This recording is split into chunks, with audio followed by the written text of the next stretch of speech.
नमस्कार दोस्तों, स्वागत है आपका अपना चैनल जिसका नाम है केवल एग्जाम। इसमें हम यूपीएससी 2024 के पीटी के एग्जाम के लिए क्विक रिवीजन के तौर पर जो है मैं वो मॉडर्न हिस्ट्री देख रहे थे। एंशिएंट और मेडुअल मैंने ख़त्म कर दिया था। अब मैं जो कंप्लीट कर रहा था वो मॉडर्न कंप्लीट का था। कई पोर्शन कंप्लीट हो गए थे। आज जो पोर्शन हम स्टार्ट कर रहे हैं वो 1857 के विद्रोह से प्रारंभ कर रहे हैं। साथ ही साथ यह वीडियो जो नोट्स आप देख रहे हैं या वीडियो जो मैं बता रहा हूँ आपको, ये आपको यूपीएससी के साथ साथ यूपी पीसीएस और आरओ में भी और अन्य जो स्टेट की परीक्षाएं होती है उसमें काफ़ी महत्वपूर्ण होगा। तो चलिए प्रारंभ करते हैं, लेकिन उससे पहले अगर आपने अभी तक हमारे चैनल को सब्सक्राइब नहीं किया, सब्सक्राइब कर लीजिए। वीडियो अच्छे लग रहे हैं तो लाइक करिए और अपना सुझाव देने के लिए कमेंट भी करिए। देखिएगा, ये जो है 1857 की क्रांति, ये सिर्फ एक क्रांति के रूप में इसको मत देखिएगा। इसमें कई डायमेंशन आते हैं कि भारत में सैनिक व्यवस्था में क्या बदलाव हुआ, राजनीतिक व्यवस्था में क्या बदलाव हुआ, आर्थिक रूप से क्या बदलाव हुआ, सांस्कृतिक रूप से क्या बदलाव हुआ। ये सब जो होते हैं ना, ये सब क्वेश्चन बनाने वाले डायमेंशन हो जाते हैं कि इसमें क्या क्या बदल। लोग सिर्फ याद कर लेते रहे मंगल पांडे ने ये कर लिया, वो तो बेसिक तो आपको पता होना चाहिए। साथ ही जो चेंजेस आ रहे हैं, क्योंकि चेंजेस ही क्वेश्चन बनाते हैं, इस बात को आप ध्यान रखिएगा। चलिए देखते हैं 1857 का विद्रोह। सन 1857 ईस्वी में उत्तर एवं मध्य भारत में ब्रिटिश शासन के खिलाफ एक सशक्त विद्रोह की शुरुआत हुई। अब ये जो देख रहे हैं ना, ये दोनों क्वेश्चन के डायमेंशन है कि उत्तर एवं मध्य भारत में। साउथ की बात नहीं कर रहा है इसमें। हो सकता है जब प्रश्न बनाए यूपीएससी तो यहाँ साउथ लिख दे, जो कि गलत हो जाएगा, आपको ध्यान रखना है ये बात।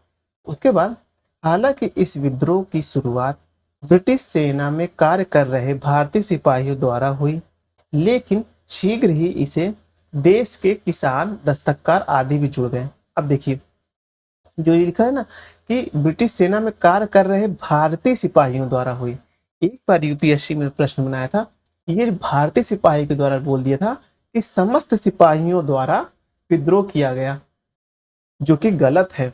अंग्रेजों के जो जो अंग्रेज वो सिपाही थे उनके द्वारा ये विद्रोह नहीं किया गया था। ये आपको ध्यान रखना है। बाद में क्या हुआ था, पहले इसमें सिर्फ कहते सैनिक थे, बाद में किसान और दस्तकार लोग भी इसमें जुड़ गए थे। ब्रिटिश औपनिवेशिक आर्थिक नीतियों ने भारत के परंपरागत आर्थिक ढांचे को तहस नहस कर दिया था।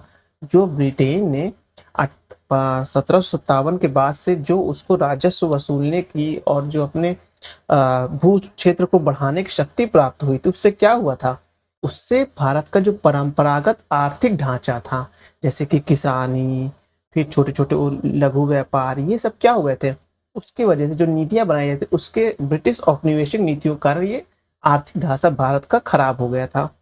ब्रिटिश भू ब्रिटिश भू राजस्व नीति एवं मुक्त व्यापार की नीति में भारत के किसान, दस्तकारों, हस्तशिल्पकारों तथा बड़ी संख्या में भूमि सामंतों को बेरोजगारी की स्थिति में लाकर खड़ा कर दिया था। राजनीतिक कारणों में वेलेज़ली की सहायक संधि तथा डलहौजी के व्यक्तिगत सिद्धांत का एक नाम भी लिया जाता है। देखिए, अभी तक तो यहाँ आप देख रहे थे कि ये जो था पूरा एक मतलब कि कैसे जो आर्थिक ढांचे के रूप में आप इसको देख सकते हैं। यहाँ लिख लीजिएगा, आर्थिक ढांचे के रूप में कैसे बदलाव हुआ। हालांकि अभी आगे बहुत ज़्यादा डिस्क्राइब में मैंने बताया, लेकिन यहाँ मैं छोटे रूप में था। फिर राजनीतिक कारण में वेलेज़ली की सहायक संधि थी और डलहौजी के आप देखेंगे व्यक्तिगत का सिद्धांत था। उसके बाद आगे देखते हैं, ये आर्थिक कारण हो गया। ब्रिटिश शासन द्वारा 1813 ईस्वी में सामाजिक एवं धार्मिक क्षेत्रों में अपनाई गई हस्तक्षेप की नीति भी भारतीय जनता के असंतोष का कारण था। मेन कारण क्या था इसमें, अभी आगे मैं बताऊंगा, लेकिन मैं हिंट कर दे रहा हूँ। 1813 में देखेंगे आपको कि ब्रिटिश जो मिशनरी लोग थे वो भारत में एंट्री कर गए थे, उनको एंट्री करने का अधिकार मिल गया था। तो इससे क्या हुआ था, जब वहां से ब्रिटिश मिशनरी यानी ब्रिटिश धार्मिक लोग आएंगे तो वो भारत में ब्रिटिश धर्म को बढ़ावा देंगे, सरकार का भी वह सहयोग प्राप्त करेंगे। तो इससे क्या होगा, इससे पहली बात तो जो भारतीय समाज में जो 4 वर्ण थे, ब्राह्मण, क्षत्रिय, वैश्य, शूद्र, उनका एक स्थिति थी। उस स्थिति को जो क्रॉस करने, मतलब उस स्थिति को जो ध्वस्त करने के लिए, यानी समाज में एक नया वर्ग उत्पन्न हो गया था जिसमें समाज में असंतोष व्यक्त हो रहा था। वह कैसा सामाजिक स्थिति का दोष हो रहा था, क्योंकि अब जो भारत में 4 वर्ण के लोग माना करते थे, लेकिन अब 5वें ईसाई आ गए थे। अब भारतीय समाज के लोग ये सोचने लगे कि अब इनको हम किस वर्ण में रखें, इनको ब्राह्मण में रखें, क्षत्रिय में रखें, वैश्य में रखें, शूद्र में रखें। तो ये जो है एक बहुत बड़ा चिंता का विषय बन गया था, जो कि सामाजिक ढांचे को पूरी तरह से प्रभावित कर रहा था। फिर धार्मिक नीति आ गई। अब तक जो क्या था, भारत में 2 ही धर्म चल रहे थे, जो मूलतः देखा जाए। एक चल रहा था आपका हिंदू धर्म, दूसरा चल रहा था आपका मुसलमान धर्म। लेकिन अब इसमें जो है ईसाई मिशनरी आ जाने का, इसमें आपका ईसाई धर्म भी आ गया। तो ये भी एक जो संरचना, जो एक समाज की संरचना होती है, उसमें बहुत बड़ा जो है भेद लग गया था। ठीक है, इससे क्या हुआ था, भारतीय जनता में असंतोष भड़क उठा था। आगे देखते हैं। 1857 की क्रांति के लिए अन्य कारकों के साथ ही सैनिक कारक भी जिम्मेदार रहे। भारतीय सैनिकों को यूरोपीय सैनिकों के बिस्तर मतलब उनकी जो क्षमताओं को कम करके आंका जाता था। वेतन, भत्ते और पदोन्नति में इन्हें कोई लाभ नहीं मिलता था। किसे? जो कि आप देखेंगे, जो आपके भारतीय सैनिक होते थे उनको कोई लाभ नहीं मिलता था। देखो, दोनों का पद एक जैसा होता था, दोनों सिपाहियों का, चाहे वो ब्रिटिश हो चाहे वो भारतीय हो। लेकिन ब्रिटिश व्यक्ति को अगर 100 रुपए मिल रहे हैं उसी पद के लिए, तो जो भारतीय सैनिक थे उनको 30 रुपए मिल रहे थे। तो ये असंतोष अपने आप में एक बहुत बड़ा कारण था जो सैनिकों के अंदर था। साथ ही जो भारतीय सैनिक थे उनकी कभी पदोन्नति नहीं होती थी। बहुत मैक्सिमम वो दरोगा के पद तक जाते थे, बस इससे ज्यादा नहीं जाते थे। लेकिन वहीं जो ब्रिटिश सेना के लोग होते थे, ब्रिटिश सैनिक होते थे, उनकी पदोन्नति बहुत तेजी से होती थी। उस सैनिकों में भी एक असंतोष का मेन कारण इसमें देखा गया। अब है कि इस विद्रोह का तत्कालीन कारण बना भारतीय सैनिकों के प्रयोग हेतु किए गए इनफील्ड राइफल, जो रॉयल इनफील्ड राइफल आई थी, उसके में चर्बी युक्त कारतूसों के प्रयोग से शुरू हुआ। इन कारतूसों में गाय एवं सुअर की चर्बी भरी रहती थी। एक कोई परीक्षा मुझे याद आ रही नहीं आ रही, कौन सी परीक्षा, मतलब कोई कर्मचारी लेवल की कोई परीक्षा थी, उसमें गाय और जो सुअर लिखा है उसमें गाय और घोड़ा लिख दिया था उस परीक्षा में। तो ये वो स्टेटमेंट बना के बोला था, कुछ लोगों ने उसको गलत किया था, बाकी सबका सही भी था वो। इसके कारण हिंदू एवं मुस्लिम दोनों भड़क उठे, जिसके परिणाम स्वरूप विद्रोह की शुरुआत हुई।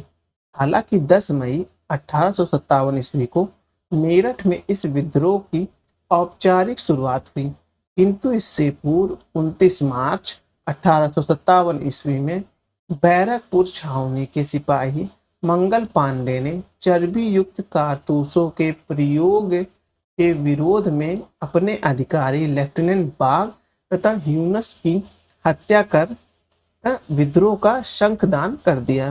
मतलब कि जो विद्रोह का बिगुल बजा दिया था, इसने मंगल पांडे ने अपने 2 अधिकारियों को मारा, जिसका एक का नाम लेफ्टिनेंट बाग था एवं दूसरा ह्यूसन था। अब आगे देखते हैं। 1857 में, यानी कि 10 मई 1857 को विद्रोहियों ने मेरठ में अपने अधिकारी की हत्या कर 11 मई को सुबह दिल्ली पर अधिकार कर लिया तथा मुगल बादशाह बहादुर शाह को भारत का मुगल सम्राट घोषित कर दिया। देखिए, खैर छोड़िए, इतना बस हिंट कर दे रहा हूँ, बाकी आप जब मेंस पढ़ेंगे तो समझ। यहाँ पास जो विद्रोह हो रहा था, वह विद्रोह में जो राजा को फिर से, मुगल सम्राट को फिर भारत का राजा घोषित कर दिया गया था। इससे ये पता चल रहा था कि उस समय के लोग भारत में डेमोक्रेसी नहीं, फिर से राजतंत्र चाहते हैं, जो कि कई जो शिक्षित वर्ग आ गए थे वो इसके विरोध में, मतलब कि इसके साथ नहीं चल पा रहे थे। वह भारत में लोकतंत्र की मांग करना प्रारंभ कर दिए थे मने स्थिति में, लेकिन वह राजतंत्र को नहीं चाहते थे। इसलिए जब आप आगे पढ़ेंगे कि जो पढ़े लिखा वर्ग था उसने इसका विद्रोह किया, मतलब उसने, मतलब तटस्थ नीति, उसने कुछ नहीं बोला कि हमें राजा के साथ जाना चाहिए कि हमें अंग्रेजों के साथ जाना चाहिए, वो इसके खिलाफ हो गए थे, मतलब उन्होंने कुछ एक्शन लिया ही नहीं। हालांकि अनेक रजवाड़ों के शासक अंग्रेजों के प्रति वफादार बने रहे, किंतु उनकी सेना में विद्रोह की भावना भड़क उठी। देखिए, जो बड़े बड़े राजा थे वो जानते थे अगर मुगल सम्राट फिर से आ जाएंगे तो जैसे मराठा साम्राज्य हो गया, सिंधिया हो गए, ये सब क्या होंगे, ये चाहते थे कि मुगल बादशाह आए ही ना। इसीलिए जो राजा लोग थे वो चाह रहे थे कि वो अंग्रेज सेना यहाँ बनी रहे, तभी सभी के बीच एक कहते हैं संतुलन बना रहेगा सभी राजाओं के बीच। फिर भी वहीं जो उन राजाओं की सेना थी वो तो आम नागरिक की थी ना, लेकिन आम नागरिक चाह रहा था कि जो हमारे ऊपर दमनकारी नीति अपनाई जा रही है ब्रिटिश के द्वारा वो हटा दी जाए, और वह हटेगी तभी जब ब्रिटिश शासन यहाँ से जाएगा। फिर पूरे उत्तर एवं मध्य भारत में इस विद्रोह में आम नागरिकों को भी विद्रोह के लिए प्रेरित किया। अनेक ऐसी जगहों पर फौज नहीं थी जहां आम जनता ने विद्रोह की शुरुआत की। अब सीमाएं देख लेते क्या क्या हैं। हालांकि विद्रोह ने भारत के बहुत बड़े क्षेत्र को प्रभावित किया, किंतु भारत के दक्षिण, पूर्वी एवं पश्चिमी क्षेत्रों में अधिकांश हिस्से जो है इसके प्रभाव से अछूते रहे। मैंने बताया ना कि तो उत्तर मध्य याद रखिएगा, बाकी सब तो उतना मतलब प्रभावित थे लेकिन उतने नहीं थे। ग्वालियर के सिंधिया, इंदौर के होलकर, हैदराबाद के निजाम, जोधपुर के राजा एवं अन्य राजपूत शासक, भोपाल के नवाब, पटियाला, फिर उसके बाद नामा एवं जिंद के सिख शासक, कश्मीर के महाराजा एवं अन्य जमींदारों ने इस विद्रोह को कुचलने में अंग्रेजों की सहायता की। लेकिन अधिकांशतः नाम आप लोग को सिर्फ एक ही शासक वक्त सुनने को मिलेगा, वो थे जो सिंधिया साहब। हाँ, लेकिन इंदौर के होलकर भी थे, हैदराबाद के निजाम थे, जोधपुर के राजा थे, भोपाल के नवाब थे, कई लोग और भी थे, कश्मीर के राजा, सिख के राजा, कई लोगों ने अंग्रेजों की मदद की। क्योंकि इनका नाम, जो ग्वालियर के सिंधियन का नाम इसलिए ज़्यादा उठता था कि ये सब राजनीतिक मुद्दे बना के उनके पूर्वज को जो उन्होंने गलती की उसको वर्तमान समय बता के जो है ये राजनीतिक मुद्दा बनाया जा रहा था।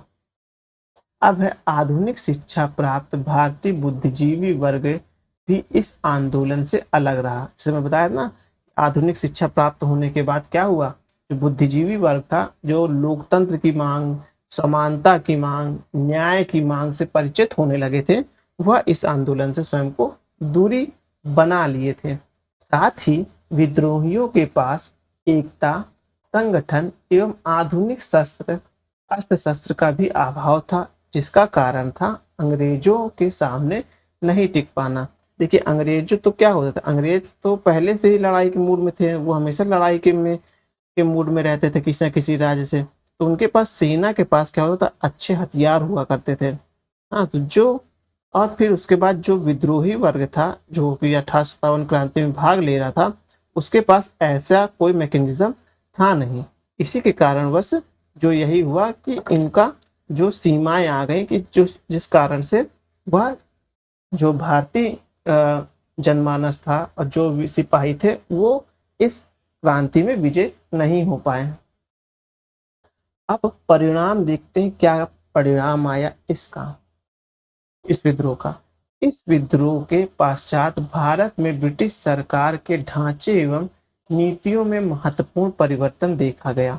1 नवंबर 1858 ईस्वी में इलाहाबाद में आयोजित दरबार में लॉर्ड कैनिंग ने महारानी विक्टोरिया का उद्घोषणा पढ़ा। तो किसने महारानी विक्टोरिया का उद्घोषणा पढ़ा, क्वेश्चन कई बार पूछा गया है। कैनिंग, लॉर्ड कैनिंग ने पढ़ा कब, 1 नवंबर 1858 को पढ़ा। कहाँ, इलाहाबाद, इलाहाबाद में पढ़ा, जिसको वर्तमान में हम जानते हैं इस नाम से, प्रयागराज के नाम से जानते हैं। अब देखने जा रहे हैं प्रशासनिक बदलाव क्या आया। जब 1857 क्रांति हुई तो प्रशासनिक बदलाव क्या आया। विद्रोह की समाप्ति के बाद 1858 ईस्वी में ब्रिटिश संसद द्वारा पारित एक कानून के द्वारा भारत में शासन करने का अधिकार ईस्ट इंडिया कंपनी से लेकर ब्रिटिश साम्राज्य को दे दिया गया। अब क्या किया गया, पहले कंपनी यहाँ भारत में शासन करती थी और वो रेगुलेट होती थी किससे, इंग्लैंड में बैठी हुई ब्रिटिश संसद से। ये मान लीजिए अपना भारत मान लीजिए रफली, हाँ, ये कंपनी थी और ये ब्रिटेन साम्राज्य था। हाँ, लेकिन अब 1857 क्रांति होने के बाद ब्रिटिश साम्राज्य ने सीधा भारत पर नियंत्रण किया कंपनी को बाईपास कर दिया और कंपनी से कहा कि बस तुम अपना व्यापार वाला काम देखो, राजनीतिक काम अब हम देखेंगे।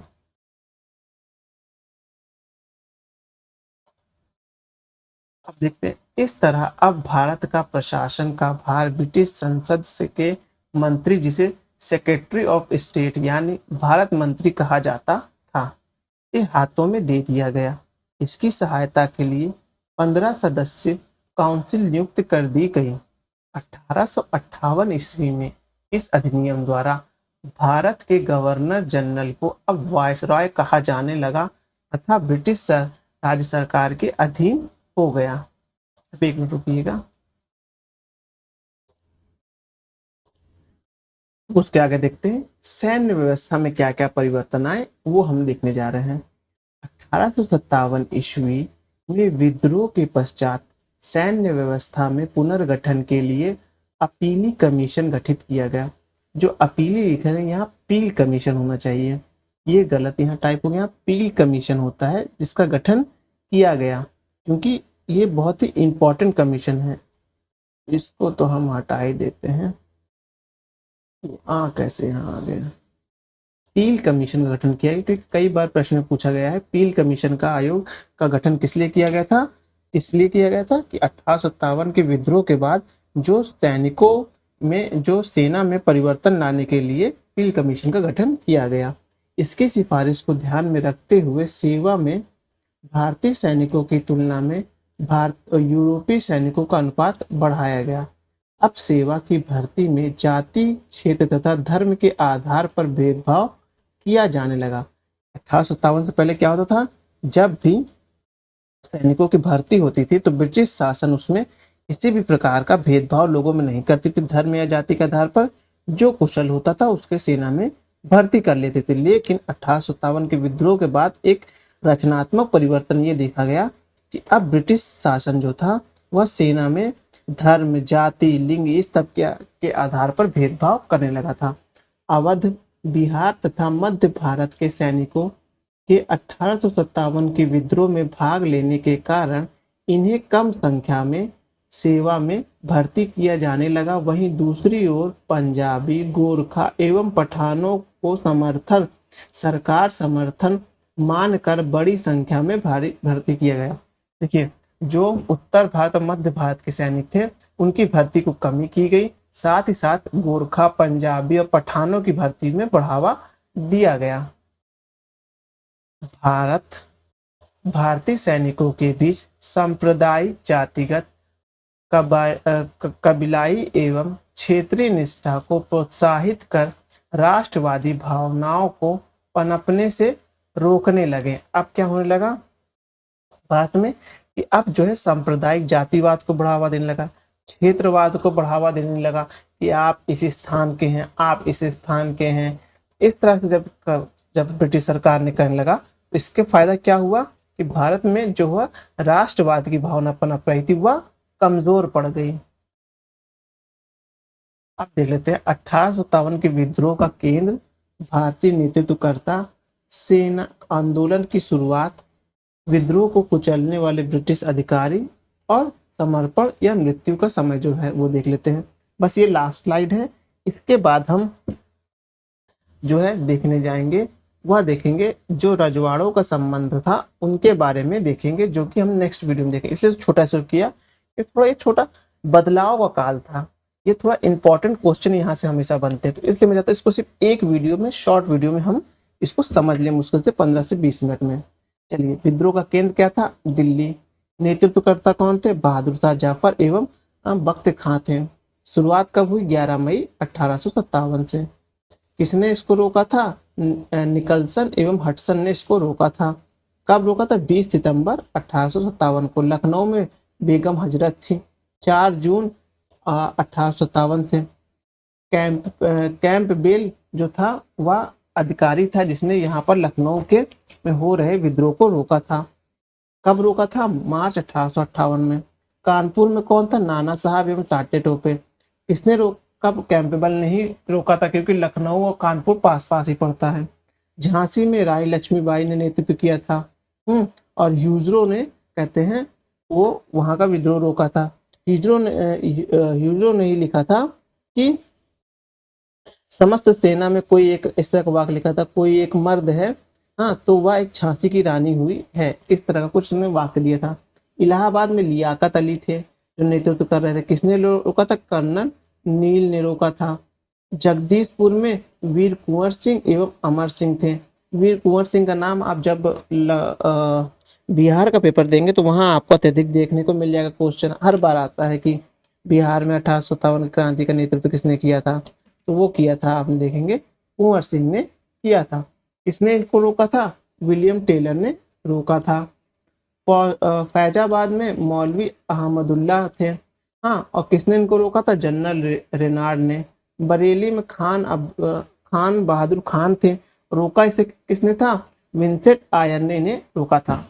इस प्रकार से 1857 क्रांति में जो संरचनात्मक परिवर्तन हो तो उसको हम लोग ने देख लिया है। अब हम जो नेक्स्ट वीडियो में देखेंगे वो हमारा आएगा कि जो हमारे भारतीय रजवाड़े थे उनके संबंध में देखेंगे।